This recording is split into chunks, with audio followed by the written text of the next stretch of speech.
Hey guys, tonight we're settling in for a journey through one of the most brutal chapters of the American Civil War. But we're not talking about battles or generals or military strategy. We're talking about what happened to the women who were left behind when Sherman's army came marching through Georgia and the Carolinas in 1864 and 1865. So go ahead and get comfortable, dim those lights, maybe grab a warm drink, because we're about to spend the next hour and a half exploring the absolute nightmare that was being a Confederate soldier's wife during Sherman's march to the sea. Before we dive in, if you enjoy drifting off to the sound of historical suffering presented in a calm, soothing voice, go ahead and hit that subscribe button. It really helps the channel, and you'll get more content like this to fall asleep to. Now, when we talk about Sherman's march, most history classes focus on the military aspects. General William Tecumseh Sherman, Union commander, decides to cut a swath of destruction from Atlanta to Savannah, then up through the Carolinas. 60,000 soldiers marching through the heart of the Confederacy, destroying infrastructure, burning plantations, liberating enslaved people, basically implementing a policy of total war designed to break the South's will to fight. Very dramatic, very historically significant. But what we don't usually talk about is what this looked like from the perspective of the women who watched this army approach their homes, knowing their husbands and sons and brothers were off fighting somewhere else, completely unable to protect them or their property. These women were left to deal with the consequences of a war they hadn't started and couldn't stop. They were abandoned by the Confederate government, which had taken their men and left them with promises of protection that never materialized. They were suddenly face to face with an invading army that viewed them as enemy civilians whose resources were legitimate targets for destruction. And they had to figure out how to survive, how to feed their children, how to protect what little they had, how to maintain some shred of dignity and safety in circumstances that were designed to strip all of that away. So let's start at the beginning, because to understand what these women went through during Sherman's march, we need to understand what their lives were like before the army arrived. We're talking about the fall of 1864, nearly 4 years into the Civil War. The Confederacy is losing. Everyone knows it, even if they won't admit it out loud. The Union blockade has strangled Southern ports. Confederate money is worthless. Food is scarce. Medicine is scarce. Everything is scarce except suffering, which is abundant. The women we're focusing on tonight are primarily the wives of Confederate soldiers, ranging from wealthy plantation mistresses to poor white farmers' wives. Their experiences varied significantly based on class and location, but they all shared the common experience of being left behind to manage households and farms while their men were away fighting. Some of these women had been managing alone for years by the time Sherman's army arrived. Some had recently received news that their husbands were dead or wounded or missing. Some hadn't heard from their husbands in months and had no idea if they were alive. Let's talk about the plantation mistresses first, because they had the furthest to fall when Sherman came through. These were women who had lived lives of relative privilege, though we should be clear about what that privilege was built on. They had large homes, multiple enslaved people who did all the actual work, enough food and clothing, social status in their communities. They'd been raised to be ornamental, to manage households but not to do physical labor, to maintain appearances and social graces. But by 1864, that world was already crumbling even before Sherman arrived. Many of the enslaved people had already left, either escaping to Union lines or simply walking away once it became clear the Confederacy was collapsing. The women who remained on these plantations were often trying to manage with a fraction of their former labor force, attempting to grow food and maintain properties they'd never actually worked themselves. It was not going well. Take someone like Dolly Lunt Burge, who kept a diary during Sherman's march that survived and gives us a detailed account of what happened. Dolly was a plantation mistress in Georgia, a widow managing a plantation with the help of enslaved people. She was literate, educated, relatively wealthy by Southern standards. Her diary entries from November 1864 describe watching Sherman's army approach with a mixture of dread and resignation. On November 19, 1864, she wrote about how the army arrived at her plantation. The soldiers came through taking everything they could carry: livestock, food, valuables, anything useful. They killed her hogs, took her chickens, emptied her smokehouse, her pantry, her storage buildings. They took her horses and mules, which meant she had no way to plow fields or travel. They took her wagon. They took tools. They took or destroyed 4 years' worth of supplies and provisions. Dolly wrote about watching this happen, unable to stop it, trying to negotiate with soldiers who had orders to take what they needed and destroy what they didn't. She described the chaos, the helplessness, the fear, but she also noted, almost in passing, that many of the enslaved people on her plantation left with the Union soldiers. They saw the army as liberation, which of course it was. Dolly saw it as abandonment and betrayal, which tells you everything about her perspective and limitations. But here's the thing about Dolly's experience. She was relatively lucky. The soldiers who came through her plantation took her stuff, but they didn't burn her house. They didn't assault her. They were destructive but not personally violent toward her. Many women weren't so fortunate, and we'll get to that. But Dolly's diary gives us a window into the experience of watching your entire world get systematically dismantled over the course of a few hours by an army you can't resist or stop. Now let's talk about the poor white farmers' wives, because their experience was different in significant ways. These women had never had much to begin with. They lived in small cabins or rough houses. They grew their own food, made their own clothes, worked alongside their husbands in the fields. They didn't have enslaved people to do the work for them. When their husbands left to fight, these women had to take over all the farm labor themselves, often with small children to care for simultaneously. By 1864, many of these women were already starving. The Confederate government had taken their husbands, taken their crops through impressment policies, taken their livestock, and given them nothing in return except worthless Confederate currency and promises of victory that weren't materializing. They were angry at the Confederate government, angry at the wealthy plantation owners who had started this war, angry at everyone who had put them in this position. When Sherman's army came through, these women had even less to lose than the plantation mistresses. The soldiers would take their one cow, their few chickens, their small store of grain. They'd burn the fences, destroy the fields. But these women were already barely surviving, so in some ways the Union Army was just finishing what the Confederacy had started. Some of these poor white women actually welcomed the Union soldiers, or at least didn't resist them, hoping that the end of the war would mean their husbands could come home and they could stop starving. There's a class dimension to Sherman's march that doesn't get discussed enough.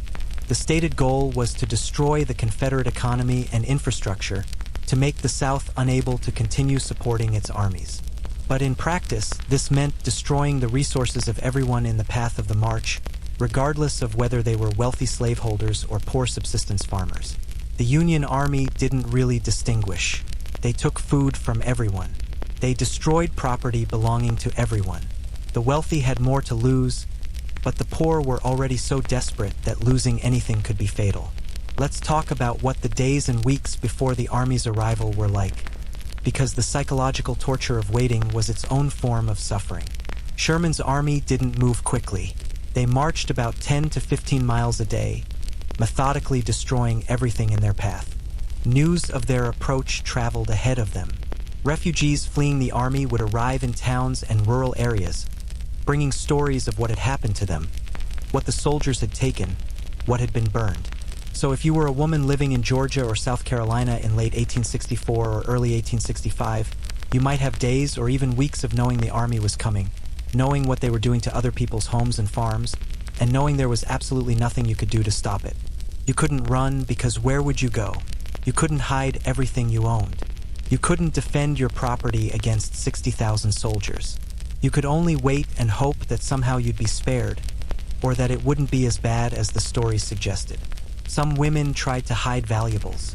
They buried silverware and jewelry in their gardens or in the woods. They hid food in attics or cellars or outbuildings, hoping the soldiers wouldn't find it. They moved livestock to remote areas of their property. They sent their daughters to stay with relatives farther from the army's path, terrified of what might happen if young women were present when the soldiers arrived. And they waited, and they prayed, and they watched the horizon for smoke, because the army burned as it marched, and you could see the fires from miles away. You could smell the smoke. You could watch the destruction approach, inexorable and unstoppable, and there was nothing you could do but wait for it to reach you. The army arrives and nothing is sacred.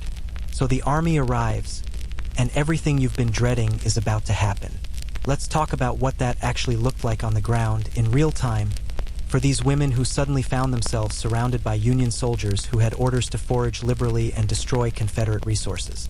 The first thing to understand is that Sherman's army moved in multiple columns. The main body of troops would march along roads, but foraging parties called bummers would spread out to the sides, visiting every farm and plantation within reach. These bummers were supposed to forage for food and supplies for the army, taking livestock, grain, anything edible or useful. But the line between foraging and looting was basically non-existent. The soldiers took whatever they wanted, and there was no real oversight or accountability. So you're a woman at home with your children, maybe your elderly parents, maybe a few enslaved people who haven't left yet, and suddenly there are soldiers everywhere. They're in your yard, in your barn, in your smokehouse, in your house. They're going through everything. They're taking things. They're dumping out drawers and trunks looking for valuables. They're ripping up floorboards looking for hidden silver. They're everywhere at once and you can't stop them. The soldiers would take all the livestock first. Cows, pigs, chickens, horses, mules. Anything that could be eaten or used for transportation.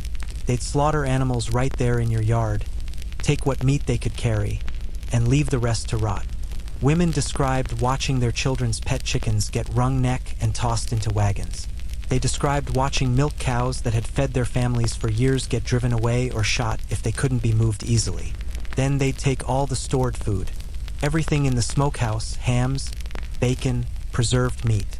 Everything in the pantry, flour, cornmeal, sugar, salt, anything edible. Everything in the root cellar, potatoes, turnips, preserved vegetables. Everything in the storage buildings, grain for planting next season, animal feed, seeds. They'd empty these places completely, taking everything or destroying what they couldn't carry. Women would beg soldiers to leave something, anything, so their children wouldn't starve. Sometimes soldiers would leave a little. More often they wouldn't. They'd take valuables next. Silver, jewelry, money if you had any. They'd take clothing, especially coats and blankets, which the soldiers needed. They'd take dishes and cookware. They'd take furniture if it was valuable. They'd take books. They'd take anything portable that had any value whatsoever. And if you'd buried things, they had ways of finding them. They'd probe the ground with bayonets looking for disturbed earth. They'd torture enslaved people to make them reveal hiding places. They were thorough. And then, after they'd taken everything, they'd often burn what remained. Barns, outbuildings, cotton gins, mills, anything that could support the Confederate economy. Sometimes they'd burn houses too, though officially they were only supposed to burn houses if they met resistance or if the property owner was particularly prominent in Confederate leadership. In practice, houses burned for all sorts of reasons. Soldiers being vindictive, fires spreading from other buildings, simple destructive impulses that war unleashes in people. Let's talk about a specific example to make this concrete. There was a woman named Emma LeConte, a 17-year-old girl living in Columbia, South Carolina, when Sherman's army came through in February 1865. She kept a diary, and her entries from those days are absolutely devastating in their detail.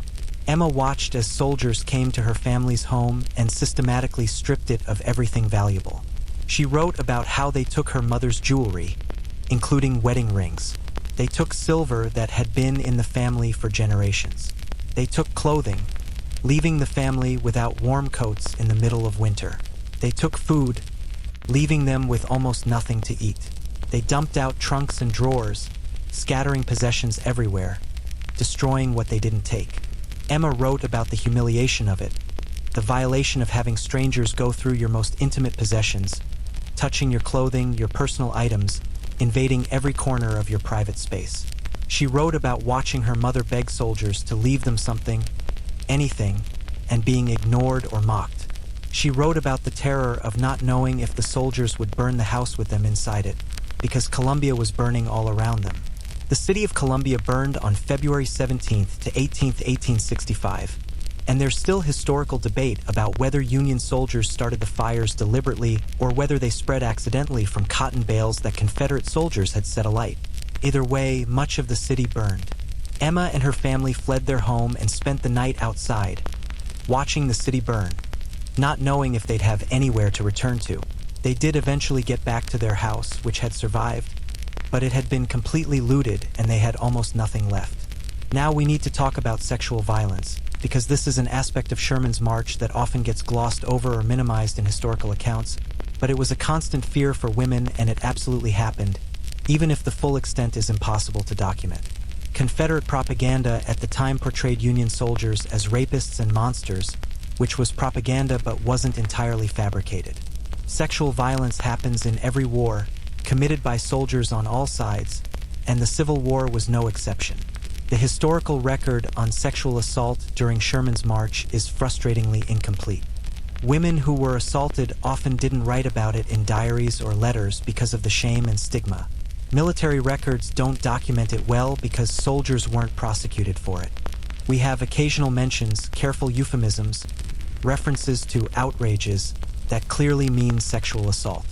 We have testimony from formerly enslaved people about assaults committed by Union soldiers, which complicates the narrative of the Union Army as purely liberators. We have enough fragments to know it happened, but not enough to know the full scale. What we do know is that women were terrified of it. They sent their daughters away if they could. They hid young women in attics or cellars when soldiers came. They clustered together multiple families in one house, hoping there was safety in numbers. They dressed their daughters in old women's clothing, trying to make them look less attractive. The fear was constant and pervasive, even for women who weren't actually assaulted.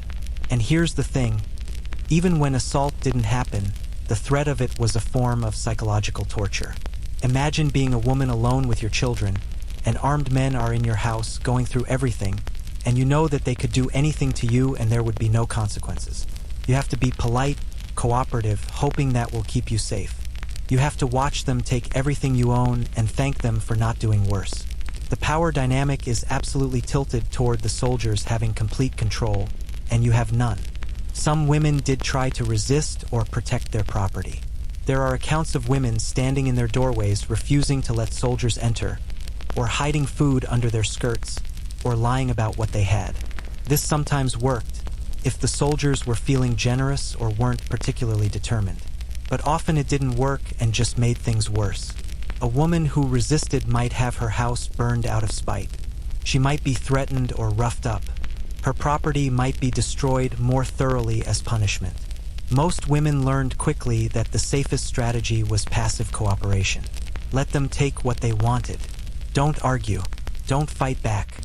Hope they'd move on quickly. It was humiliating and enraging, but it was survival.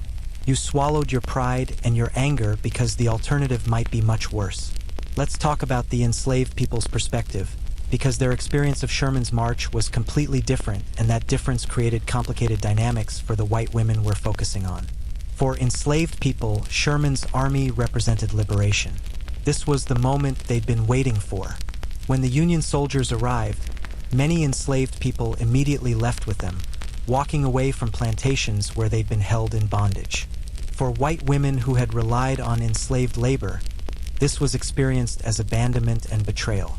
They wrote in their diaries about how their slaves deserted them, how people they thought were loyal and even affectionate just walked away without a word.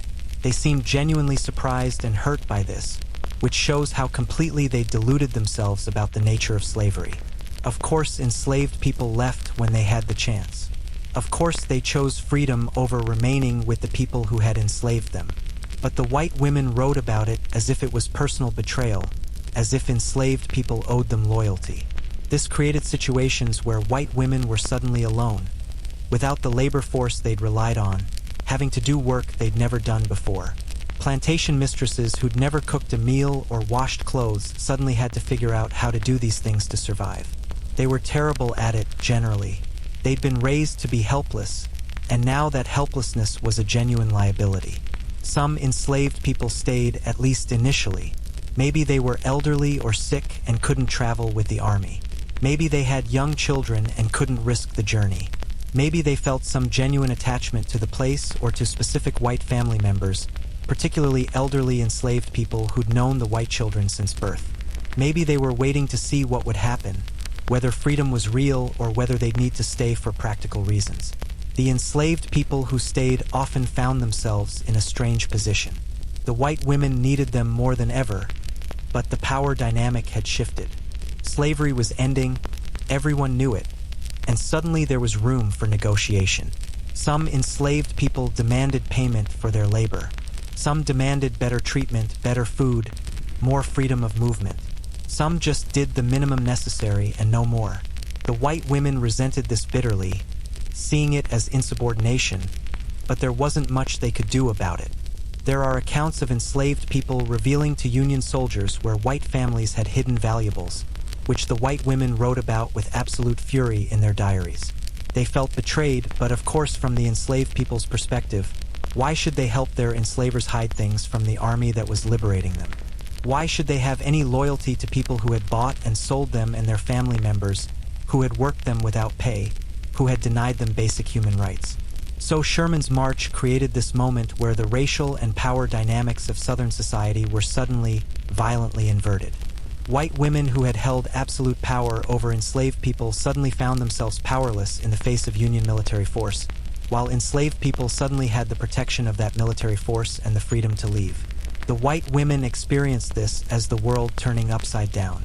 The enslaved people experienced it as liberation, finally. Survival after the storm and the collapse of everything. So the army has moved through. Your farm or plantation has been stripped of everything valuable. Your livestock is gone. Your food stores are gone. Your tools are gone. Maybe your buildings are burned. Maybe your house is still standing, but it's been ransacked and everything of value has been taken. And now you have to figure out how to survive with basically nothing. This is where things get really grim because the destruction was just the beginning. The aftermath lasted for months and years. Let's start with the most immediate problem: food. Sherman's army took or destroyed everything edible. They weren't leaving supplies for the civilian population because the entire point was to make the South unable to support its armies. If civilians were starving, they couldn't feed Confederate soldiers. It was brutal calculus, but it was deliberate strategy. So these women were left with whatever scraps the soldiers hadn't bothered with, and that often wasn't much. Women described digging through trash heaps looking for anything edible that soldiers had thrown away. They described searching burned buildings for any grain that might have survived. They described killing and eating rats, possums, anything they could catch. They described making soup from tree bark and roots. They described watching their children go hungry and being unable to feed them, which is probably the worst thing a parent can experience. The Confederate government was no help whatsoever. The supply system had collapsed. The economy had collapsed. Confederate money was worthless. Even if there had been food available for purchase somewhere, these women had no way to buy it. And the Confederate military wasn't sending supplies to civilian populations. The armies were struggling to feed themselves. Civilians were on their own. Some women tried to plant crops to get through to the next harvest. But Sherman's army had taken the plow animals and the seed grain. You can't plow fields without animals, not effectively. You can't plant crops without seeds. Some women tried to scavenge seeds, tried to use hand tools to work small gardens, but it was exhausting labor for people who were already malnourished and exhausted. And even if you managed to plant something, it would be months before harvest. How do you survive until then? Neighbors helped each other when they could, but everyone was in the same desperate situation. If your neighbor had food, they needed it for their own family. There wasn't enough to share. Communities that had once been cohesive started fracturing under the stress of survival. People became suspicious of each other, protective of what little they had. The social bonds that had held Southern society together were fraying. Some women became refugees, abandoning their ruined farms and trying to make it to cities or to relatives who might have resources. But cities weren't necessarily safer. Columbia, South Carolina had been burned. Atlanta, Georgia had been evacuated and partially burned before Sherman's march even began. Other cities were overwhelmed with refugees and had no resources to help them. Roads were full of desperate people all trying to find somewhere to go, and there was nowhere to go. Let's talk about a woman named Eliza Frances Andrews, who wrote a memoir about her experiences during this period. She was from Georgia, from a wealthy planting family, and she traveled through areas that Sherman's army had devastated. She described seeing plantation after plantation in ruins. She described seeing women and children living in the shells of burned houses, with no furniture, no possessions, barely any clothing. She described meeting women who had once been wealthy and were now begging for food. Eliza wrote about how shocking it was to see how completely the social order had collapsed. Women who had once been her social equals were now degraded to a level of poverty and desperation that would have been unimaginable a few years earlier. And she wrote about how terrified she was that the same thing could happen to her family, because it was happening to everyone. No one was safe. Wealth and status that had taken generations to accumulate could be destroyed in an afternoon by an occupying army. The psychological trauma of all this is hard to overstate. These women had watched their entire world get destroyed. They'd been terrorized in their own homes. They'd been rendered completely helpless. They'd lost everything they owned and often everyone they loved. Husbands dead in the war, children dying from disease or starvation, enslaved people who had been part of their households for decades walking away to freedom. The life they'd known was over, and there was no going back. Many women fell into deep depression. They stopped trying. They just sat in the ruins of their homes and waited to die. Their diaries and letters from this period describe a kind of numb hopelessness, a sense that there was no point in continuing, that everything was lost. Some women did die from starvation or disease or just giving up.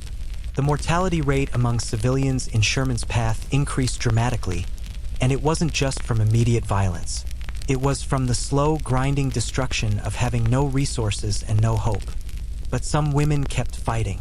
They scavenged and scrounged and did whatever they had to do to keep their children alive. They swallowed their pride and begged for help. They did manual labor they'd never imagined having to do. They learned skills out of pure necessity. Plantation mistresses who'd never cooked learned to make meals from almost nothing. They learned to sew and mend clothing because they couldn't replace it. They learned to work gardens with hand tools because they had no choice. These women were angry. Their letters and diaries from this period are filled with rage at the Union Army, at Sherman personally, at the Confederate government that had failed to protect them, at the enslaved people who had left them, at God for allowing this to happen. They were furious and traumatized and desperate, and they channeled that into whatever survival efforts they could manage. Now let's talk about what happened when Confederate soldiers started coming home, because that created its own set of problems. The war ended in April 1865, just a couple months after Sherman's march through the Carolinas. Confederate armies surrendered and soldiers started making their way home, walking hundreds of miles in many cases, to farms and families they hadn't seen in years. These soldiers came home to devastation. Their farms were destroyed. Their families were starving. Everything they'd fought for was lost. And worse, everything they'd left behind to go fight had also been lost. The very act of going to war had left their families vulnerable to exactly the kind of destruction that had occurred. Many soldiers felt guilt and rage about this. They'd been told they were protecting their homes and families by fighting, but in fact they'd abandoned them to be destroyed by the Union Army. The soldiers who came home were often damaged themselves. They'd been through years of brutal warfare. They'd seen friends die. They'd been wounded. They were malnourished, sick, traumatized. Many of them had PTSD, though it wasn't called that at the time. They came home expecting to resume their old lives and found that those lives no longer existed. Everything had changed, and the women had changed too. Women who had been dependent, sheltered, protected before the war had been forced to become independent and resourceful out of pure survival necessity. They'd made decisions, managed households, dealt with crises entirely on their own. Some of them weren't interested in going back to being submissive wives now that their husbands had returned. Some of them resented their husbands for leaving them, even though the war hadn't been the husband's choice in many cases. The dynamics of these marriages had fundamentally shifted. There are accounts of marriages falling apart in the aftermath of the war. Couples who couldn't reconnect after years of separation and trauma. Men who came home violent and angry, taking out their rage on their wives and children.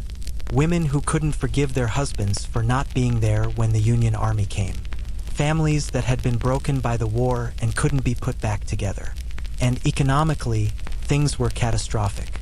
The South was completely devastated. The plantation economy was destroyed. both by the loss of enslaved labor and by the physical destruction of plantations. There was no currency that held value. There was no credit system. There was no functioning government for months. People were trying to survive by bartering, by subsistence farming, by anything they could figure out. It would take decades for the Southern economy to recover, and it never really recovered to pre-war levels because slavery, which had been the foundation of that economy, was abolished. The women who had survived Sherman's march and the war's aftermath had to navigate this new reality. Some of them eventually rebuilt some version of their former lives, on a much smaller and more modest scale. Some of them never recovered and lived in poverty for the rest of their lives. Some of them moved away, trying to start fresh somewhere that didn't carry all the trauma and memories. Some of them stayed and became harder, more bitter versions of themselves, raised children who grew up hearing stories about Yankee atrocities and harboring resentment for generations.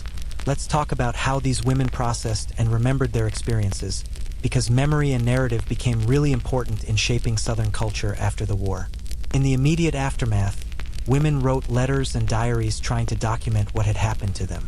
They needed to tell their stories, to make sense of what they'd experienced, to preserve some record of their suffering.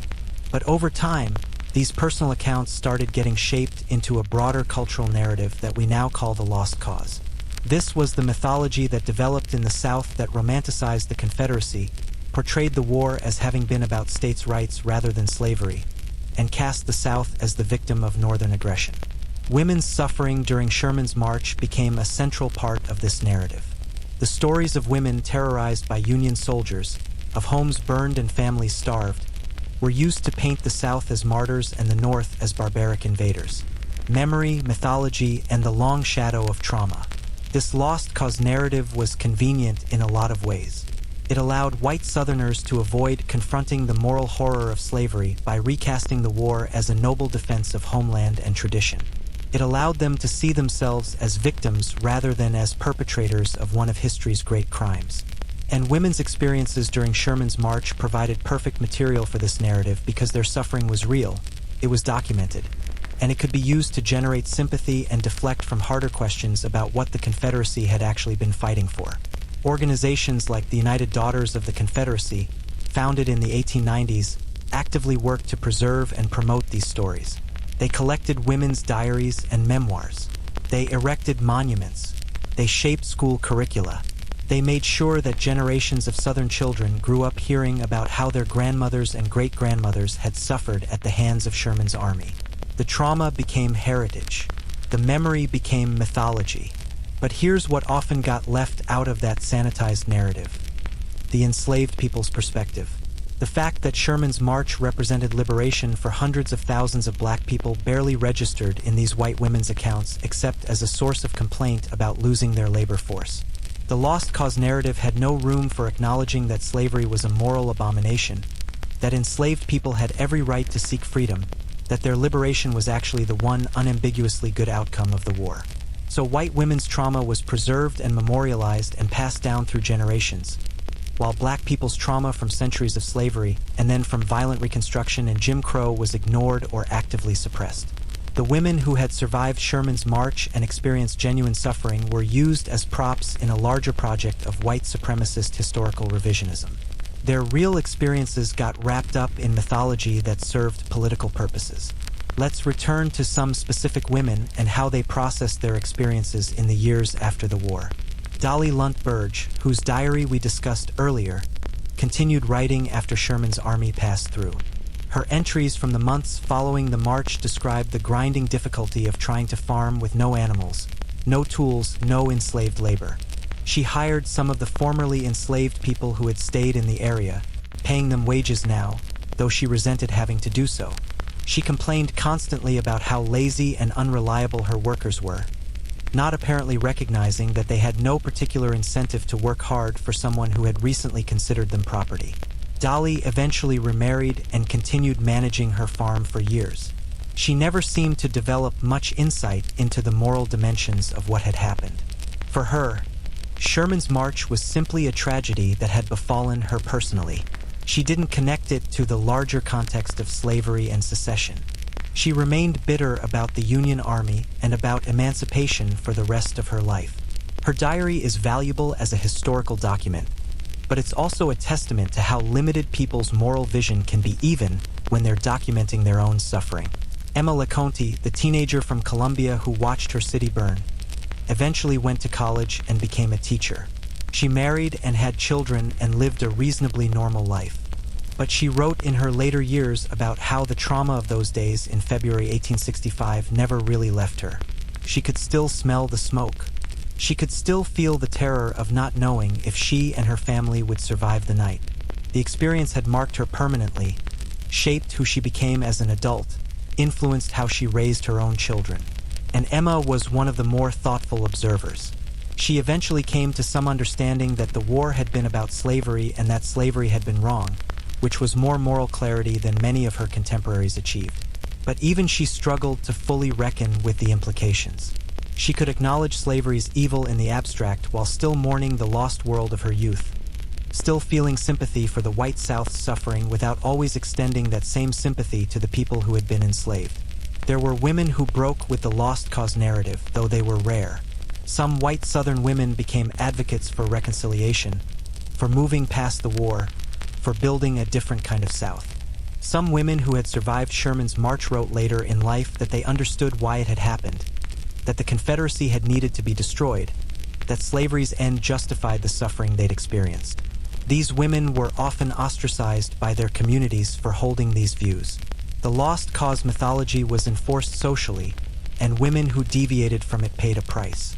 Let's talk about the children who experienced Sherman's march, because they carried these memories into the 20th century. Children who were 5 or 6 or 10 years old in 1864 and 1865, watching soldiers take their families' food, watching buildings burn, feeling the terror and chaos, those children grew up with that trauma embedded in them. Many of them told these stories to their own children and grandchildren, keeping the memories alive. There are oral histories from the 1930s and 40s where elderly people recalled Sherman's march from their childhood perspectives. They remembered hiding under beds while soldiers searched the house. They remembered their mothers crying. They remembered being hungry. They remembered the fear. These memories had stayed vivid for 70 or 80 years. Childhood trauma has a way of doing that, of marking you permanently, of shaping how you see the world. And these traumatized children grew up to be the adults who built Jim Crow, who violently resisted Reconstruction, who joined the Ku Klux Klan, who fought against civil rights for black Southerners. Their trauma became justification for ongoing atrocities. They'd suffered, so they felt entitled to make others suffer. They'd lost power and status, so they were determined to maintain racial hierarchy as a way of preserving what little superiority they could claim. The cycle of trauma and violence perpetuated itself across generations.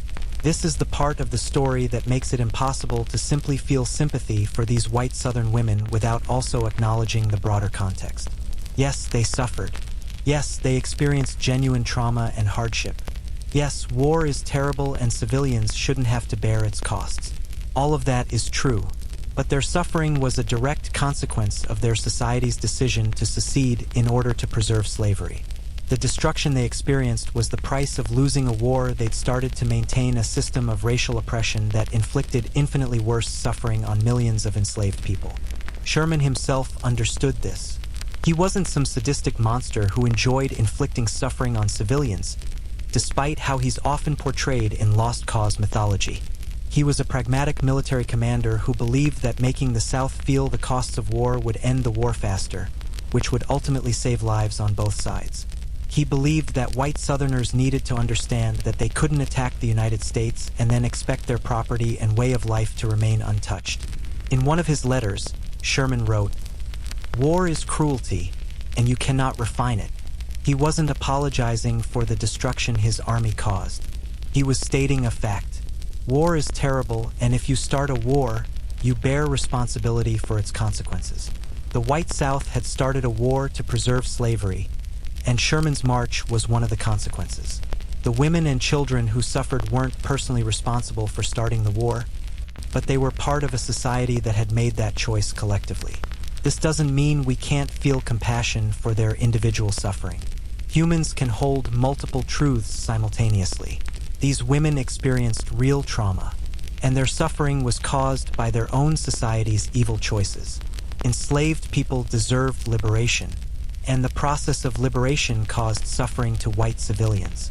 War is sometimes necessary to end great evils, and war inevitably harms innocents who don't deserve harm. All of these things are true at once. Now let's talk about the long-term effects on Southern society, because Sherman's march didn't just affect the women who lived through it. It shaped the South for generations.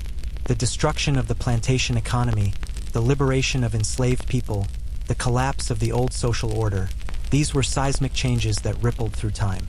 Women who had been plantation mistresses had to learn to do their own housework, their own cooking, their own childcare. This sounds trivial, but it represented a complete transformation of their daily lives and their social identity. They'd been raised to believe that manual labor was beneath them, that their role was to manage enslaved people who did the actual work. Suddenly, they were scrubbing their own floors and cooking their own meals, and many of them never stopped resenting it. Poor white women, meanwhile, found themselves in some ways in a relatively better position after the war than before. They'd always done their own labor, so that didn't change. But the end of slavery meant the end of a system that had economically disadvantaged poor whites while giving them the psychological benefit of being superior to enslaved black people. Some poor whites joined with black freed people in trying to build a more democratic South during Reconstruction. Others clung to white supremacy as their only remaining claim to status. The generation of women who survived Sherman's march became the matriarchs of New South families. They raised children in poverty, teaching them to be resentful of the North, protective of Southern honor, committed to maintaining white supremacy as a way of preserving what little they had. These women's trauma became their children's inheritance. The bitterness and rage and sense of victimhood got passed down, shaping Southern culture for a century. And here's something interesting. These women often claimed moral authority based on their suffering. They positioned themselves as the keepers of Southern memory, the preservers of tradition, the guardians of white Southern culture. Organizations like the United Daughters of the Confederacy were led by women, many of whom had personal memories of the war or had been raised on their mother's stories. They used their status as victims and survivors to push a political agenda that romanticized the Confederacy and fought against racial equality. So the trauma of Sherman's march became a tool.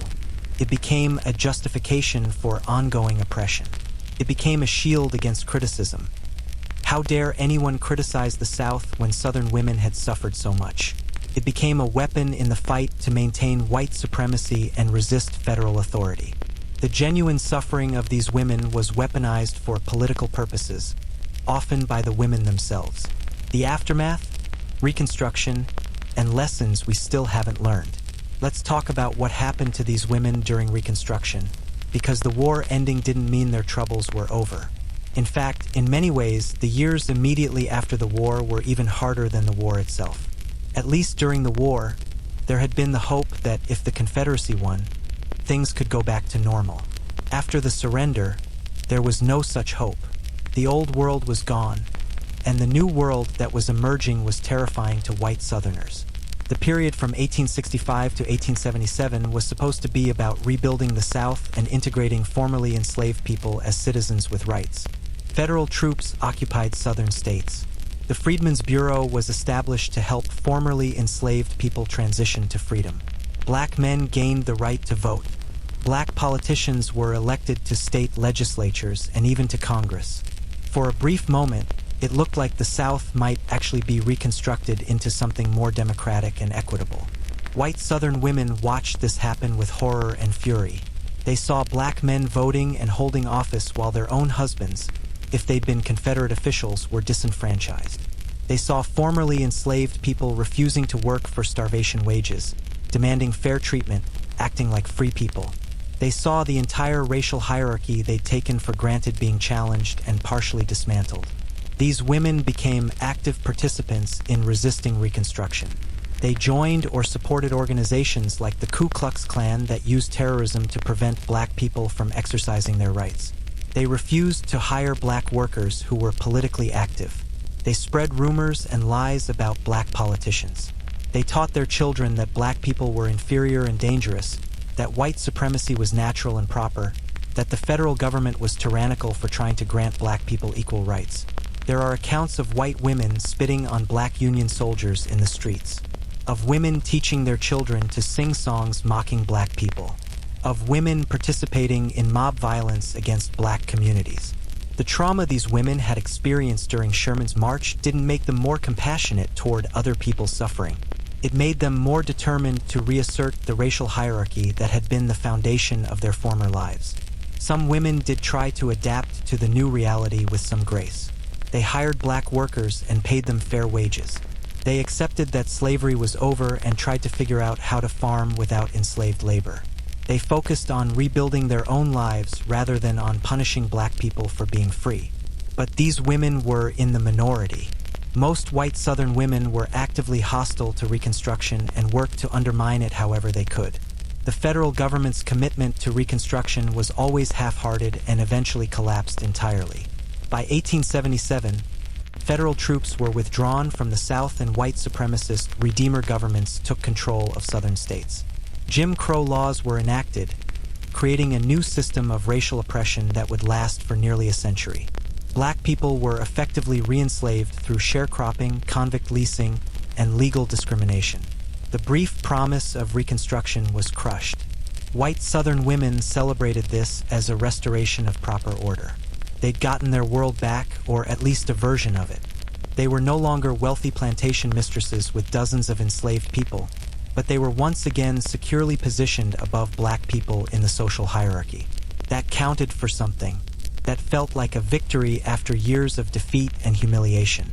The women who had survived Sherman's march lived long enough to see their grandchildren grow up in this Jim Crow South. Many of them told their grandchildren stories about the war, about Sherman's army, about how they'd suffered and survived. These stories became family mythology, passed down through generations. Your great-grandmother survived Sherman's march became a badge of honor, a claim to Southern authenticity, a way of establishing your family's credentials as real Southerners. But notice what's missing from these family stories. Any acknowledgement of slavery. Any recognition that the war had been fought to preserve slavery. Any empathy for the enslaved people who had lived on those plantations and farms. The stories were all about white suffering, white resilience, white victimhood. The actual cause of the war and the liberation that Sherman's march represented for hundreds of thousands of black people. That part got edited out. This selective memory is a form of violence in itself. It's a way of maintaining white supremacy by controlling the narrative about the past. If you can convince people that the Civil War was about states' rights or Southern honor rather than slavery, if you can make white Southerners into victims rather than perpetrators, if you can erase black people's experiences from the story entirely, then you can justify ongoing racial oppression as somehow defensive or justified. The women who survived Sherman's march and their descendants were active participants in creating this mythology. The United Daughters of the Confederacy erected hundreds of Confederate monuments in the early 20th century, many of them funded by small donations from ordinary Southern women. These monuments portrayed Confederate soldiers as heroes and defenders, with no mention of slavery. They were designed to assert white supremacy and intimidate black communities, and they were often placed in prominent locations. Town squares, courthouse lawns, places where black people would have to see them and be reminded of their subordinate status. Southern women also fought to control school curricula. They wanted their children taught the lost cause version of history, where the war was noble and Sherman was a war criminal and Reconstruction was a tragedy. They largely succeeded. For decades, this is what children in the South were taught in schools. Some of them are still being taught versions of it today. The mythology has proved remarkably durable. Now let's bring this forward to the present day, because the legacy of Sherman's march and of these women's experiences is still with us. The trauma they experienced became part of Southern identity. The resentment toward the North, the sense of grievance, the feeling of being misunderstood and persecuted by outsiders. These attitudes shaped Southern politics and culture for generations and continue to shape them today. When you hear people talk about heritage, not hate, in defending Confederate symbols, part of what they're defending is their ancestors' suffering. They're saying, my great-great-grandmother survived Sherman's march. You can't tell me that history doesn't matter. You can't ask me to denounce people who suffered and sacrificed. There's a kernel of emotional truth in that people's ancestors did suffer, and that suffering does matter to their descendants. But here's the problem. That suffering was in service of preserving slavery. The Confederacy fought to maintain a system where millions of people were held in bondage, raped, tortured, worked to death, denied basic humanity. The fact that Confederate soldiers' wives suffered when the Confederacy lost doesn't change what the Confederacy was fighting for. You can acknowledge suffering without honoring the cause that created it. This is hard for people. It requires holding complexity. It requires saying, my ancestor suffered and my ancestor was on the wrong side of history, and both of those things can be true. It requires giving up the comforting narrative where your ancestors were simply victims or heroes and acknowledging that they were complicated people who experienced real trauma while also participating in or benefiting from systems of oppression. Many white Southerners have never been willing to do that reckoning. It's easier to cling to the lost cause mythology, to see your ancestors as pure victims, to blame the North for everything. The trauma gets used as a shield against moral accountability. How dare you criticize the Confederacy when my family suffered so much? Becomes a way to avoid the harder conversation about slavery and its legacy. Meanwhile, Black Southerners carry their own generational trauma from slavery and Jim Crow and ongoing racism. Their ancestors' suffering during slavery was infinitely worse than what white Southern women experienced during Sherman's march. But it's been less memorialized, less centered in Southern identity, often actively suppressed or denied. The asymmetry is stark. If we're going to talk about Sherman's march and its effects on Confederate soldiers' wives, we have to also talk about what those wives' husbands were fighting for. We have to talk about the enslaved people who were liberated by Sherman's army. We have to talk about how trauma was used to justify ongoing oppression. We have to tell the whole story, not just the parts that allow people to feel good about their ancestors. And here's the thing. The women who survived Sherman's march were capable of both experiencing genuine trauma and perpetuating evil. They were victims of war and also beneficiaries of slavery. They suffered and also caused suffering. They were human beings making impossible choices in terrible circumstances, and they were also participants in one of history's great moral atrocities. All of those things are true simultaneously. Individual stories, lasting scars, and what we owe the past. Let's get back to some individual stories, because statistics and broad patterns can only tell us so much. The lived experience of specific women helps us understand what all of this actually meant on a human level. We've talked about Dolly Lunt Burge and Emma LeConte, but there were thousands of other women whose stories are less well documented but equally revealing. There was a woman named Grace Brown Elmore from South Carolina who kept a detailed diary during and after the war. Grace was from a wealthy planting family, educated, thoughtful. Her diary entries from when Sherman's army came through are filled with rage and terror, but also with this kind of exhausted resignation. She wrote about watching soldiers take everything, about feeling powerless, about wondering if this was God's punishment for some collective sin. Interestingly, Grace did occasionally question slavery in her diary. She wondered if maybe the South had been wrong to maintain the institution, if maybe this suffering was divine retribution for the sin of holding other human beings in bondage. These were fleeting thoughts, quickly suppressed, but they were there. She couldn't quite bring herself to fully confront the moral reality of what her society had done, but she was more honest than many of her contemporaries. After the war, Grace never married. She spent decades caring for her aging parents and managing what was left of the family property. She became increasingly bitter and isolated. Her later diary entries are filled with complaints about Black people, about how lazy and ungrateful they were, about how the South had been destroyed by Northern aggression. Whatever moral questioning she'd done during the war got buried under layers of resentment. She died in 1906, an old woman still nursing grievances from her youth. There was another woman named Minerva McClatchy from Georgia who had a very different trajectory. Minerva was poor white, married to a Confederate soldier who died at Chickamauga in 1863. When Sherman's army came through, they took the few possessions she had. She was left with 3 small children and no resources whatsoever. Minerva survived by begging. She went door to door in her county asking for food, for work, for anything. She was utterly humiliated by having to do this, but she kept her children alive. After the war, she remarried, this time to a Union Army veteran who had stayed in Georgia after his enlistment ended. This marriage made her a pariah in her community. Other white Southerners saw her as a traitor for marrying a Yankee. But Minerva didn't care anymore. She'd learned that survival was more important than pride. Her second husband had a pension and a small amount of money, which meant her children didn't have to starve. That was what mattered. She lived until 1903 and apparently never spoke much about her first marriage or the war years. She'd survived and moved on, which was more than many people managed.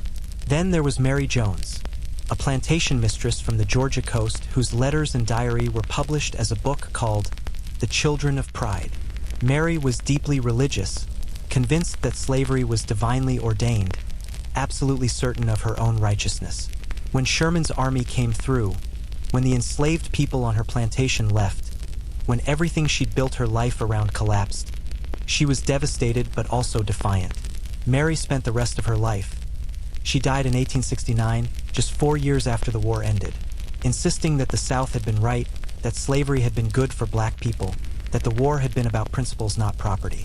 She never wavered in these beliefs despite losing everything. She died bitter and impoverished, still convinced that she and her society had been in the right. These three women, Grace, Minerva, Mary, represent different responses to the same traumatic experience. Grace questioned but ultimately retreated into resentment. Minerva survived by being pragmatic and letting go of ideology. Mary clung to her beliefs until death despite overwhelming evidence that those beliefs had destroyed her world. And there were thousands of other women with thousands of other responses, each making sense of their experience in their own way. Some women directed their trauma inward. They became depressed, anxious, unable to function. They had what we'd now recognize as PTSD, nightmares, flashbacks, hypervigilance, emotional numbness. They struggled to care for their children. They couldn't maintain relationships. They became ghosts in their own lives, present physically but absent emotionally, destroyed by what they'd witnessed and experienced. Other women directed their trauma outward. They became harsh, angry, controlling. They beat their children, screamed at their servants, made everyone around them miserable. Their trauma became other people's problem. They'd been hurt, so they hurt others. The cycle of violence perpetuated itself within families and communities. And some women, a relative few, found ways to process their trauma that were healthier. They wrote in journals. They talked with other survivors. They found meaning in helping others. They channeled their experience into advocacy or activism or art. They managed to transform their pain into something that wasn't entirely destructive. But for most women, the trauma just sat there, unprocessed, becoming part of their identity. They became the woman who survived Sherman's march, defined by that experience forever. It shaped every decision they made, every relationship they had, every story they told their children. The war never really ended for them. They carried it with them until they died. Let's talk about the children these women raised, because intergenerational trauma is real, and these traumatized mothers raised traumatized children. Children who grew up hearing stories about Union soldiers stealing food and burning houses. Children who were taught to hate Yankees and to see black people as dangerous and inferior. Children who absorbed their mother's bitterness and rage and fear. These children grew up to be the adults who built the Jim Crow South. They were the ones who passed laws disenfranchising black voters. They were the ones who created segregated schools and restaurants and water fountains. They were the ones who lynched black people who stepped out of line. Their mother's trauma became justification for ongoing atrocities. And those children had children, and those children had children, and the trauma kept getting passed down. By the 1950s and 60s, during the Civil Rights Movement, you had white Southerners whose great-grandmothers had survived Sherman's march wielding that history as a weapon against racial justice. My family suffered, so we have a right to defend our way of life, became code for, we have a right to maintain white supremacy. This is how trauma works when it's not processed, when it's not contextualized, when it's used for political purposes rather than healed. It becomes toxic, poisons everything it touches. It creates cycles of violence that perpetuate across generations. Now, we're 150 years removed from Sherman's march. The women who experienced it are long dead. Their children are dead. Their grandchildren are dead. Even their great-grandchildren are mostly dead by now. And yet, the legacy persists. You can still find people defending the Confederacy, flying Confederate flags, resisting any kind of reckoning with the South's history of slavery and racism, and part of what they're defending is their ancestors' trauma. The question is, what do we owe our ancestors? Do we owe them unconditional loyalty, defending everything they did and believed? Or do we owe them honest reckoning, acknowledging both their suffering and their sins? Can we honor the fact that they survived terrible hardship while also recognizing that they were wrong about fundamental moral questions? This is a question every society has to grapple with eventually. How do you deal with a past that contains both genuine suffering and genuine evil? How do you memorialize trauma without weaponizing it? How do you acknowledge complexity without falling into false equivalence? The women who survived Sherman's march deserve to have their experiences remembered and documented. Their suffering was real. The terror they felt was real. The hardship they endured was real. War is terrible, and these women bore costs they didn't deserve to bear. All of that is true and important, but it's also true that they were part of a society built on slavery, one of history's greatest evils. It's true that their suffering was a direct consequence of their society's choice to secede rather than give up slavery. It's true that many of them used their trauma to justify ongoing oppression of black people. It's true that the mythology built around their suffering has done enormous damage. We can hold both truths. We can say, these women suffered and their suffering doesn't excuse or erase slavery. We can say, they deserve compassion and they don't deserve to be turned into martyrs or heroes. We can say, their experiences should be remembered and that memory shouldn't be weaponized against racial justice. This is hard. It requires nuance. It requires giving up simple narratives where there are clear good guys and bad guys. It requires recognizing that people can be victims in one context and perpetrators in another, sometimes simultaneously. It requires acknowledging that trauma doesn't grant moral authority, that suffering doesn't make you right about everything. The women who survived Sherman's march were human beings navigating impossible circumstances. They made choices, some understandable, some terrible. They experienced trauma that marked them for life. They passed that trauma to their children and grandchildren. They participated in creating mythologies that have harmed people for generations. All of these things are true, and here we are, 150 years later, still grappling with the legacy of that war and that trauma. Still fighting about Confederate monuments. Still debating what should be taught in schools about the Civil War.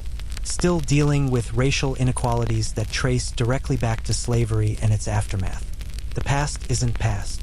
It's still here, still shaping the present, still demanding that we reckon with it honestly. The weight of history and what it means to remember. So what does it actually mean to remember Sherman's march and these women's experiences in a way that's honest and complete? It means resisting the temptation to simplify. It means not turning these women into either pure victims or pure villains. It means looking at the full context of what happened and why. Let's think about what Sherman's march actually accomplished, because that context matters for understanding these women's experiences. The march helped end the war. It destroyed the Confederacy's ability to supply its armies. It demonstrated to white Southerners that the Confederate government couldn't protect them, which undermined support for continuing the war. It freed thousands of enslaved people who followed the army to freedom. It probably shortened the war by months, which meant fewer soldiers died on battlefields. From a military and moral standpoint, Sherman's march was arguably justified. The Confederacy had started a war to preserve slavery. The Union had a legitimate interest in ending that war as quickly as possible and in ensuring slavery was abolished. Total war tactics, while brutal, achieved these goals. The suffering inflicted on Confederate civilians was terrible, but it was significantly less than the suffering that would have continued if the war had dragged on for another year or more. But knowing this doesn't erase the individual experiences of women who watched their homes burn, who couldn't feed their children, who were terrified and traumatized. Military necessity and moral justification don't make suffering less real. The women who lived through Sherman's march didn't experience it as abstract military strategy. They experienced it as personal catastrophe. And this is the fundamental tension we're dealing with. Something can be militarily necessary and morally justifiable in the big picture while still being traumatic and devastating for the individuals who experience it. Both things are true. The challenge is holding both truths simultaneously without letting one erase the other. White Southern women's trauma during Sherman's march was real, and black people's liberation was worth that cost. The destruction was terrible, and it was necessary to end slavery. These women suffered, and their society had chosen to fight a war to preserve slavery, so they bore consequences of that choice. You can acknowledge all of these things without contradiction. The problem comes when people try to use these women's suffering to argue that the Union was wrong to wage total war, or that Sherman was a war criminal, or that the South was actually the victim in the Civil War. That's when memory becomes mythology, when historical complexity gets flattened into propaganda. Sherman wasn't a war criminal by any reasonable standard. His armies followed the laws of war as they existed at the time. They didn't systematically massacre civilians. They didn't rape and pillage in the way armies throughout history have done. They destroyed property and took supplies, which was harsh but legal warfare. The fact that this was devastating to the people who experienced it doesn't make it a war crime. And framing the South as the victim ignores that the South started the war, fought to preserve slavery, and inflicted far worse suffering on enslaved people for centuries than Union armies inflicted on Confederate civilians during a few months of marching. The moral scales don't balance. One side was fighting to preserve human bondage. The other side was fighting to end it. Those aren't equivalent positions. But again, telling individual women who lost everything that they should just accept it because they were on the wrong side of history, that's not compassionate or useful either. People don't experience their lives in terms of grand historical narratives. They experience them as personal stories, with themselves as protagonists dealing with immediate circumstances. The woman watching soldiers take her last chicken so her children will go hungry tonight doesn't care about military strategy or historical necessity in that moment. She just knows her children are hungry. The woman hiding in her cellar while her house burns doesn't care that this destruction is shortening the war. She just knows she's terrified and has nowhere to live now. Their subjective experiences of suffering are valid even when the objective necessity of what's happening to them is also valid. So how do we remember this history in a way that honors complexity? We tell the full story. We describe what these women experienced in detail, not glossing over the trauma or the fear. We acknowledge that they suffered in ways that were real and horrible. We recognize their humanity, their resilience, their strength in surviving impossible circumstances. And we also tell the rest of the story. We talk about why Sherman's march happened, because the South seceded to preserve slavery. We talk about who else was affected, the enslaved people who were liberated, who experienced this same march as the beginning of freedom. We talk about the aftermath, how white women's trauma was weaponized against black freedom, how memory was twisted into mythology that justified ongoing oppression. We don't let sympathy for these women's suffering turn into endorsement of the cause they were part of. We don't let their trauma erase enslaved people's experiences. We don't let lost cause mythology go unchallenged just because it's built on kernels of real suffering.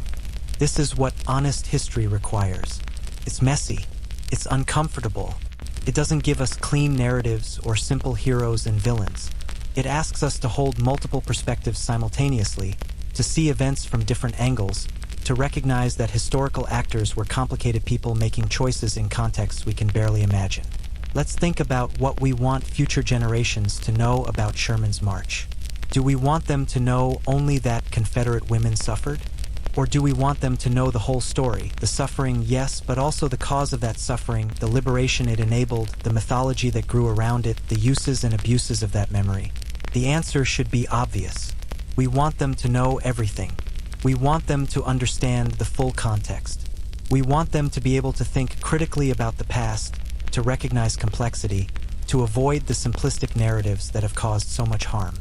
This means being willing to make some people uncomfortable. Some white Southerners don't want to hear that their ancestors were wrong about slavery, that the Confederacy was an evil cause, that the suffering their grandmothers experienced was a consequence of their society's choices. That discomfort is necessary. Growth requires discomfort. Reckoning requires facing uncomfortable truths. And it means being precise about language and framing. These women were victims of war, but they weren't innocent bystanders. They were part of a slave society, benefiting from slavery even if they didn't own enslaved people themselves. They experienced trauma, but that trauma doesn't grant them immunity from moral judgment about the cause they supported or tolerated.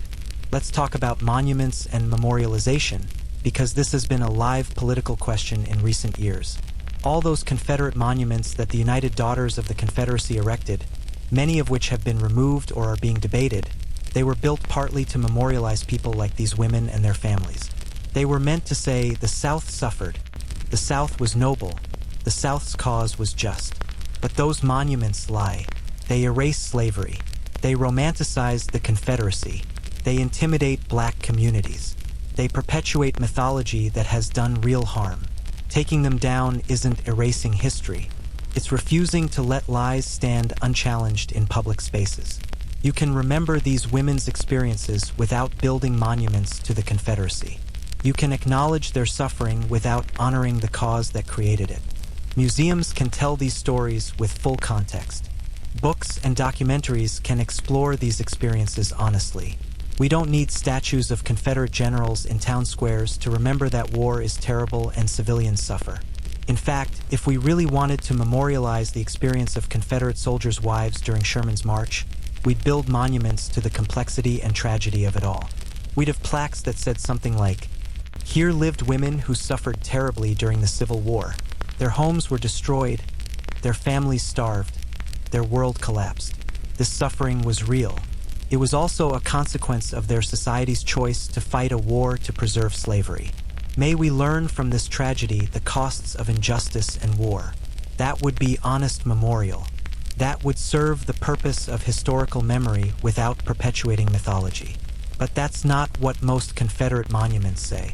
They say the South was right and noble, which is a lie these women's suffering can't justify. As we come toward the end of this long, winding journey through Sherman's march and its effects on Confederate soldiers' wives, let's think about what lessons we can take from this history. Because if we're going to spend time dwelling on the past, we should be able to extract something useful from it. First lesson: war is terrible and civilians always pay costs they don't deserve. This is true in every war, everywhere, throughout history. The people who start wars are rarely the ones who suffer most from them. It's women and children and elderly people and vulnerable populations who bear the worst costs. This was true in Sherman's march. It's true in every conflict happening in the world right now. Second lesson: trauma can be weaponized and used for political purposes that have nothing to do with healing or justice. The trauma these women experienced was real, but it was used to build lost cause mythology, to justify Jim Crow, to resist civil rights.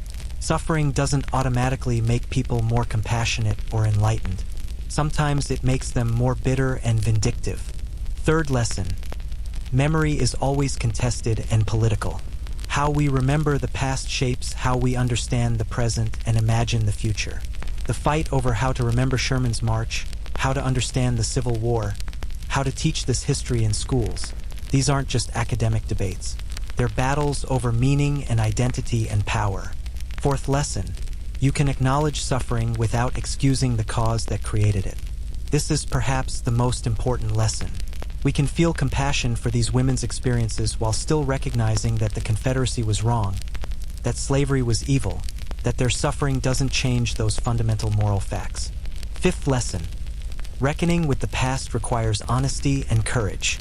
It's easier to cling to comfortable myths than to face uncomfortable truths.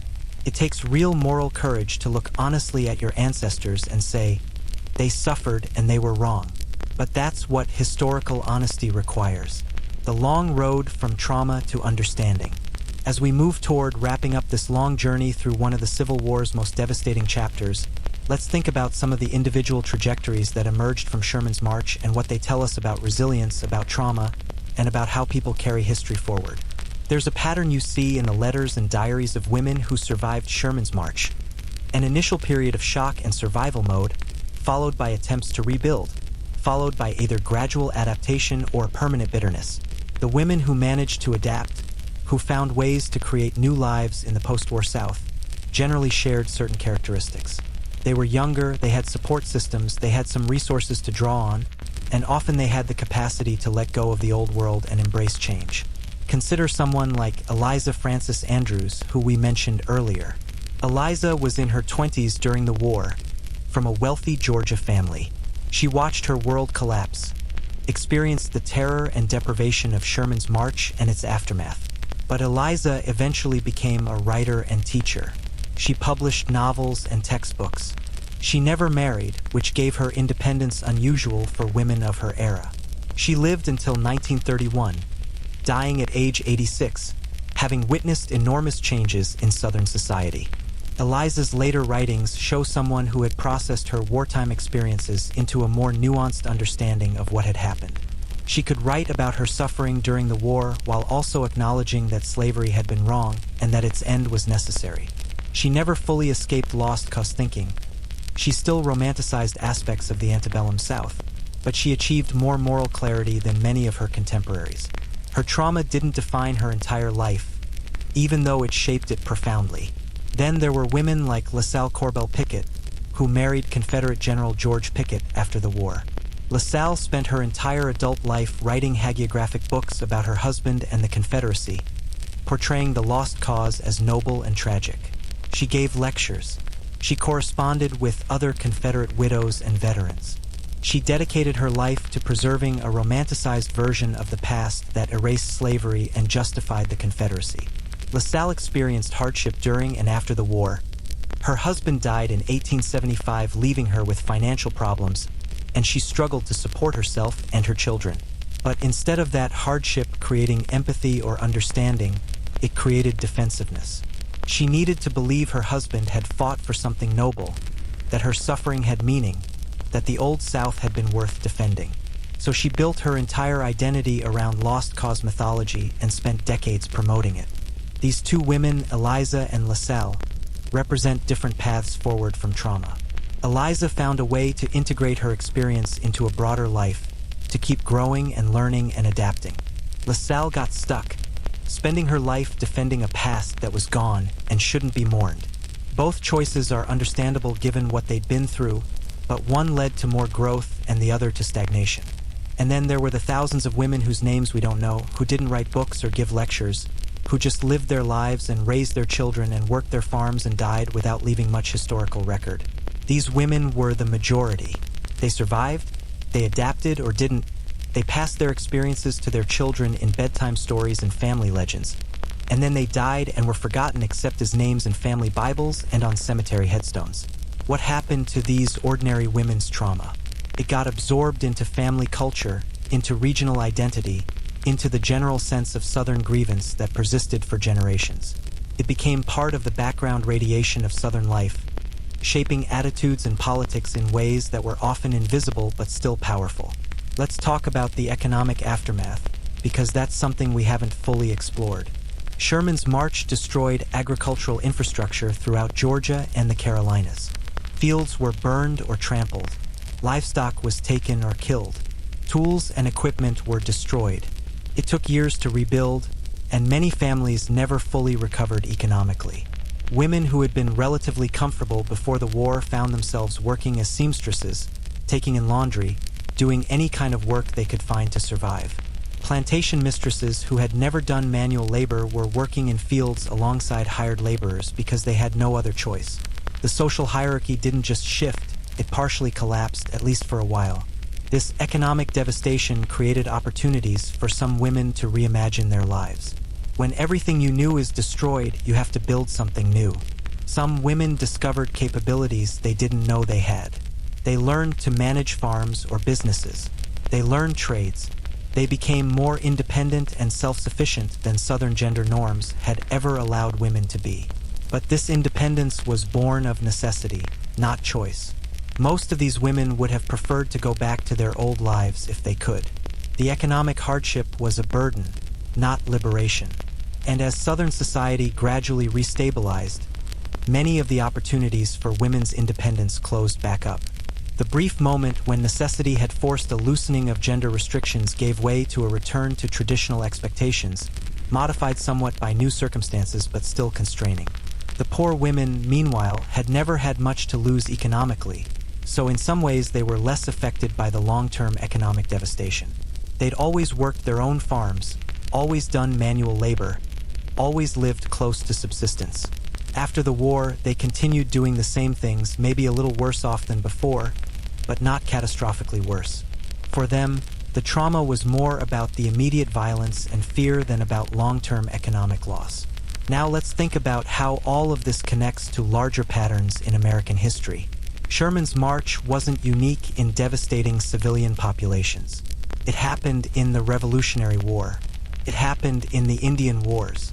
It happened in countless conflicts throughout American history. Civilian suffering in wartime is a recurring pattern, not an aberration. What makes Sherman's march particularly notable is how thoroughly it's been documented and how extensively it's been mythologized. We have so many diaries, letters, and memoirs from women who experienced it. We have their voices, their perspectives, their immediate reactions, and their later reflections.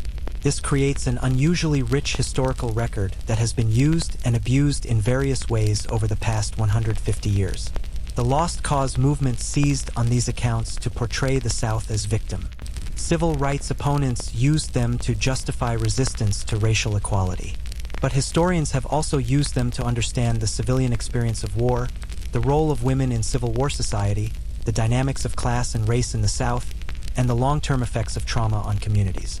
These same documents can support different narratives depending on how you frame them and what context you provide. The words these women wrote are fixed, but their meaning is contested. This is true of all historical sources, but it's particularly obvious with Civil War materials because the debates are still ongoing, still politically charged, still connected to contemporary issues. Let's talk about forgiveness and reconciliation, because those are concepts that came up repeatedly in the decades after the war. There were calls for the North and South to reconcile, to let go of wartime bitterness, to unite as one nation again. This reconciliation largely happened on terms that were favorable to white Southerners and terrible for black Southerners. The price of sectional reconciliation was abandoning Reconstruction and letting white supremacy be reestablished in the South. Northern politicians and citizens got tired of fighting about the South, tired of occupying Southern states, tired of the whole conflict. They wanted to move on, so they withdrew federal troops, stopped protecting black voting rights, and let white Southerners create the Jim Crow system. White Southern women were active participants in this reconciliation process. They pushed narratives of suffering and resilience that made Northern audiences sympathetic. They portrayed themselves as having nobly borne terrible hardships, which they had, and then they used that sympathy to argue for letting the South govern itself again, which meant letting white supremacy be reestablished.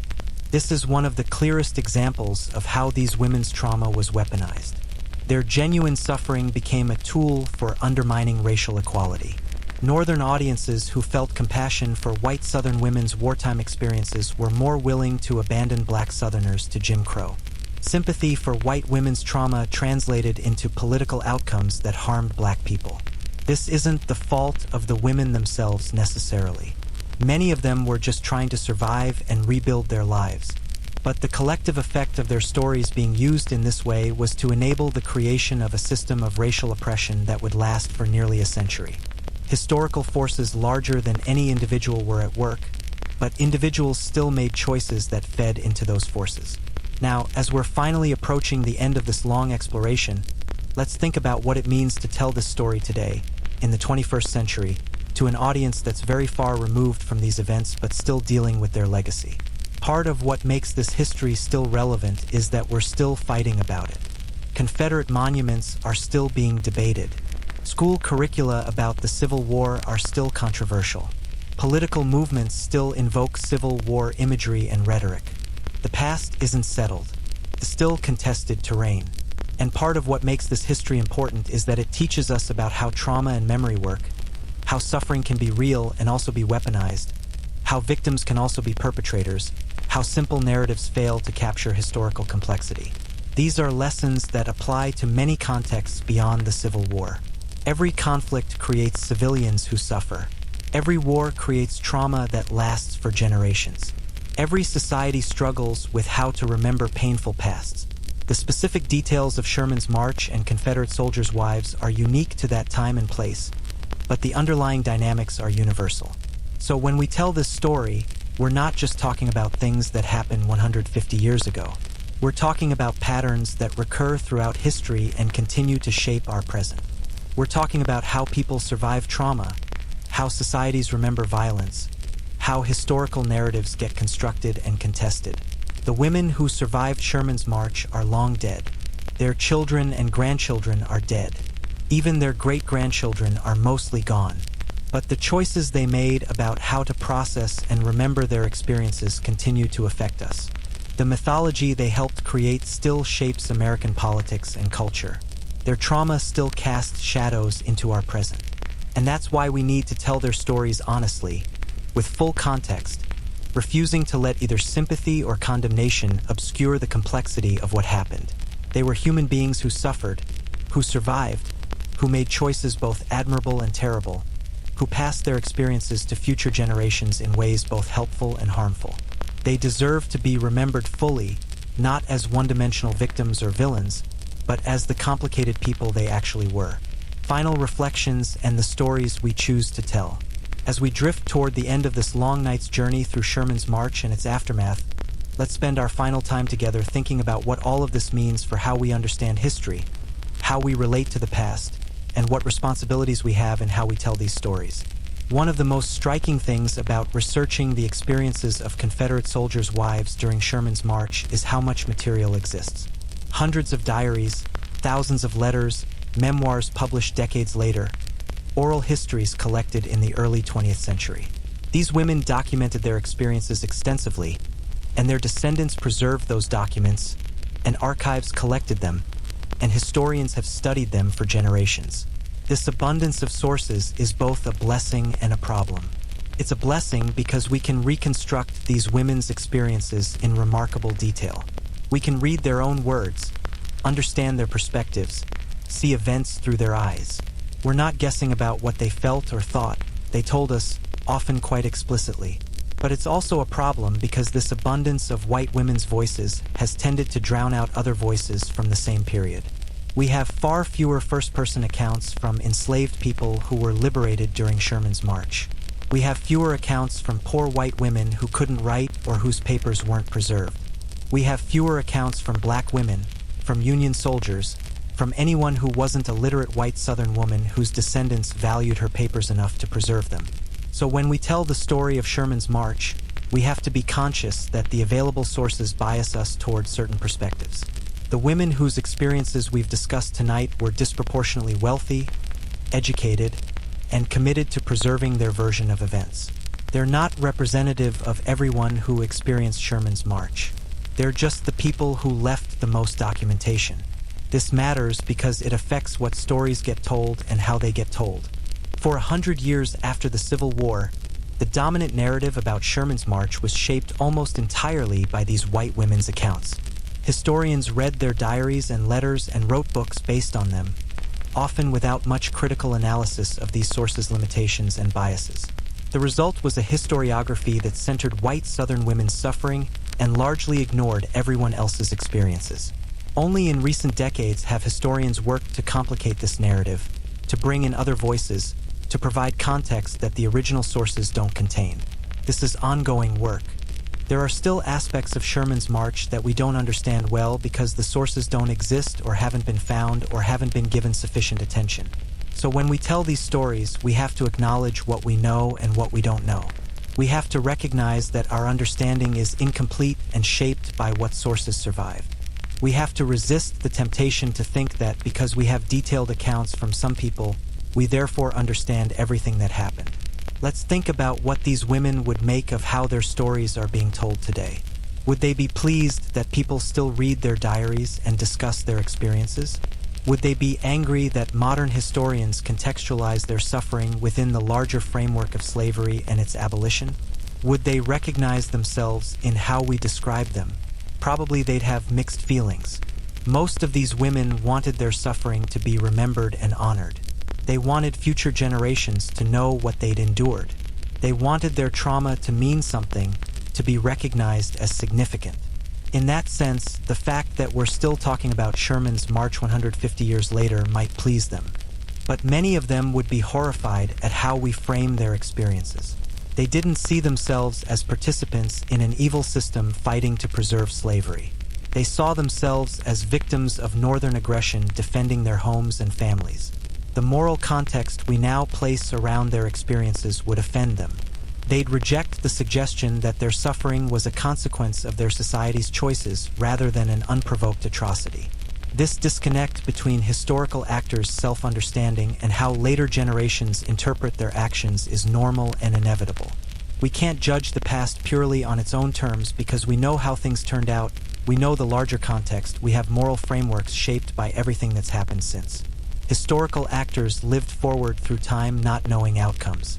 We analyze backward knowing how everything ended. The perspectives are fundamentally different. But this also means we have responsibilities that the historical actors didn't have. We're responsible for providing context, for connecting individual experiences to larger patterns, for explaining causes and consequences that the people living through events couldn't see. We're responsible for giving voice to people who couldn't or didn't document their own experiences. We're responsible for resisting mythology and insisting on complexity. This is hard work. It's much easier to tell simple stories with clear heroes and villains. It's much easier to let sympathy for suffering override questions about context and cause. It's much easier to accept mythologies that make people feel good about their ancestors than to insist on uncomfortable truths. But if history is going to be useful, if it's going to help us understand ourselves and our world, we have to do the hard work. We have to tell complicated stories honestly. We have to acknowledge suffering without excusing the systems that created it. We have to give people their full humanity, which means recognizing their capacity for both endurance and error, for both courage and cruelty. The women who survived Sherman's march were capable of remarkable resilience. They endured hardships that would break many people. They kept themselves and their children alive through months and years of deprivation. They rebuilt lives from nothing. They found strength they didn't know they had. All of that deserves recognition and respect. They were also capable of cruelty and moral blindness. They participated in and benefited from slavery. They often showed no empathy for enslaved people's suffering. They used their own trauma to justify ongoing oppression of black people. They taught their children hatred and resentment. They helped build mythologies that have done enormous harm. All of that also deserves recognition and honest reckoning. Both things are true about the same people. Humans contain multitudes. We're capable of suffering and causing suffering, sometimes simultaneously. The challenge is holding that complexity without letting either sympathy or judgment overwhelm our understanding. As this long night comes to an end, as you're drifting off to sleep with your head full of Civil War history and the complicated lives of women caught in its devastation, maybe take with you this thought. History is never as simple as we want it to be. The past is full of people who were trying their best in impossible circumstances and also making terrible choices. People who suffered genuinely and also caused suffering. People who deserve both compassion and accountability. The women who survived Sherman's march left us their stories, documented in heartbreaking detail. They wanted to be remembered. They wanted their suffering to mean something. We can honor that desire while also insisting on honesty about what their suffering was connected to, what caused it, how it was used, what it meant in the larger sweep of history. We can read their words with empathy and also with critical distance.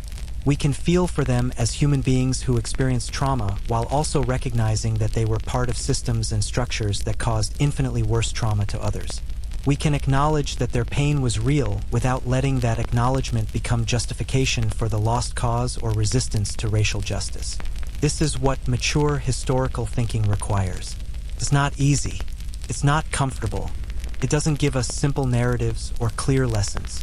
But it's honest, and honesty is what we owe both to the past and to the present. Sherman's march happened. It devastated the civilian population in its path. Women suffered in ways that were terrible and traumatic. Enslaved people were liberated in ways that were joyful and transformative. The Confederacy was defeated, which was necessary and just. The aftermath created new forms of oppression that lasted for generations. All of these things are true simultaneously. And now, 150 years later, we're still working through the implications, still figuring out how to remember these events honestly, still dealing with the legacy of choices made in those desperate years. The women who survived Sherman's march are gone, but the questions their experiences raise about war, trauma, memory, justice, and moral complexity remain urgent and unresolved. So as you drift off tonight, wrapped in the comfort of your bed, safe from armies and starvation and the collapse of your entire world, maybe spare a thought for those long-dead women who weren't so lucky. And maybe also think about all the people who are experiencing similar traumas right now in conflicts around the world, who are watching their homes burn and their lives collapse, who will carry these experiences for the rest of their lives and pass them to their children. War is terrible. Civilians always suffer. Trauma perpetuates across generations. These patterns repeat endlessly throughout history. The specific details change, but the underlying dynamics remain constant.